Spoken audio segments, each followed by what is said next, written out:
All right, so today I want to talk about my newest tools.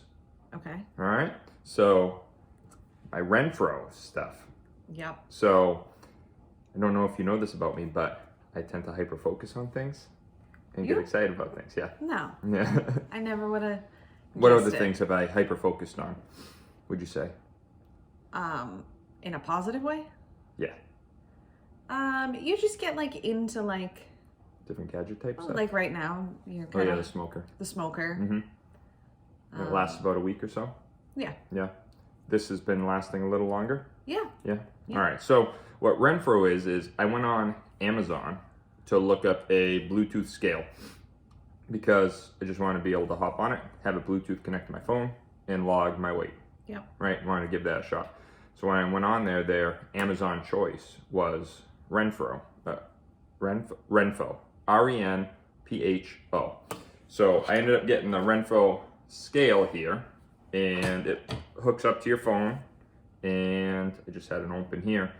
But when you step on it, it has the paddles, so it can do weight, BMI, body fat, fat-free body weight, subcutaneous fat, visceral fat, body water, skeletal muscle, muscle mass, bone mass, protein, BMR or basal metabolic rate, and then your metabolic age, right? So how old your body really is. Yeah. So I found that, yeah. So I found that stuff super fascinating. And then when on the top, they've got another button for circumference. And what circumference is, it actually, and I realized online, it actually pairs up with this little measurer right here. All right, so this Renpho Measure. And what I really liked about this, and again, I just got into it because of the scale, but being able to look at different aspects or different metrics other than just weight. Yeah. Right? You think that's important? Yeah. Yeah. So I think, because there's a lot of emphasis that weight is what dictates your health. Yes. Yep. So if you have all these other metrics, I think it's helpful. Yeah. Do you use any of these? I use the scale. You use the scale? But I don't have it hooked up to my phone. Okay. And how often do you weigh yourself? And have you been someone that has used scale and weight as a dictator of your health? Yes. Yeah. And yes. Yep. So when it gets too high or gets too low, and what does that change about the way that you live life? Well, actually, I will say during quarantine, through quarantine, I was weighing myself every day. Okay. And you like that or no? I did not. And what I found was that when I was weighing myself every day, depending on what the scale said in the morning, that was dictating how I was eating the rest of the day, which is good to some degree, but then I wasn't really paying attention to what my body needed. Yes. I was more focused on those numbers. So I stopped that, and I only weigh myself twice a week now. Oh, you do? Yeah. All right, cool. Wednesdays and Saturdays. Wednesdays and Saturdays. Why Wednesdays and Saturdays?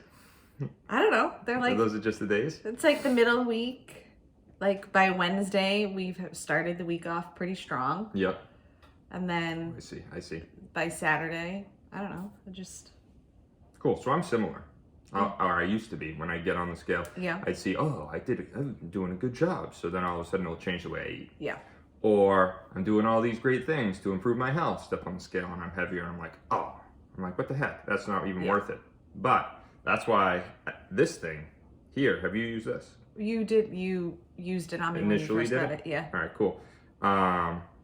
So it saves it in the app too. Yep. And I just did it the other day because I felt it was 3 months, right? I did this 3 months ago. Yep. I did it again yesterday, and my weight hadn't fluctuated that much, but I feel like I had been doing a lot to improve my health. And turns out, even though my weight didn't change, which was the metric I had used before in terms of how great I was doing with my healthy habits, this changed a lot. Yeah. I mean, there was a big difference in sizes of, you measure your calf, your thighs, biceps, right?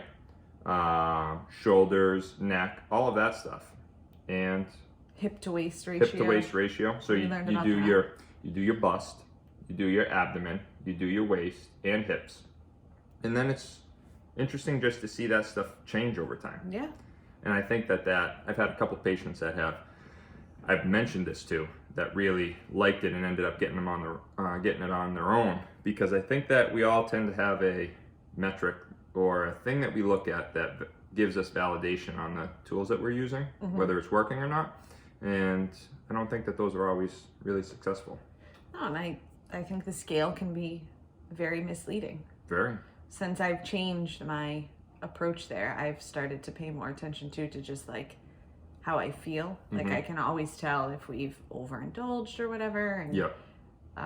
But those are more visible measurements of that. Yeah. Of what you should be feeling in your body. Yep. So far so good. Yeah.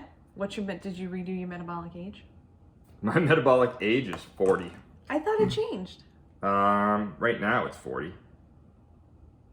Let's see. So this is logged in under me.